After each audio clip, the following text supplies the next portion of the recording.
হরে কৃষ্ণ। ভিডিওটা ছিল জন্মাষ্টমী। হ্যাঁ জানি অনেকটাই লেট হয়ে গেছে আপলোড করতে। তো জন্মাষ্টমীর এটা আগের দিন ছিল, যেদিন আমি সিংহাসনটা সুন্দর করে পরিষ্কার করে ঠাকুরের জায়গাটা খুব সুন্দর করে পরিষ্কার করছিলাম, আর ভগবানের জন্য কী কী কিনেছিলাম এগুলো তোমাদের সঙ্গে শেয়ার করছিলাম। ভিডিওটা অনেকটা বড়ই করতে চেয়েছিলাম প্রথম থেকে, কিন্তু যতটুকু ভিডিওটার মাধ্যমে তোমাদেরকে অনেক কিছু বলা যায় সেটাই আমি তোমাদেরকে শেয়ার করব। এইটা আমার ছিল সেকেন্ড জন্মাষ্টমী। অনেক বছর আগে আমি এই জন্মাষ্টমী করেছিলাম, এই প্রথম আমি এত সুন্দর করে এত বড় করে জন্মাষ্টমী করি।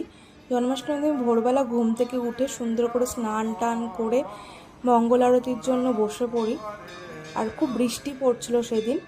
যাক, সকালবেলা মঙ্গল আরতি দেওয়ার পরে দর্শন আরতি হয়, ভোগ আরতি হয়, ওগুলো পরপর আমি প্রত্যেকটাই চেষ্টা করেছিলাম নিয়ম মতন করার। আমি অতটাও এখনও পর্যন্ত নিয়ম কিছু জানি না,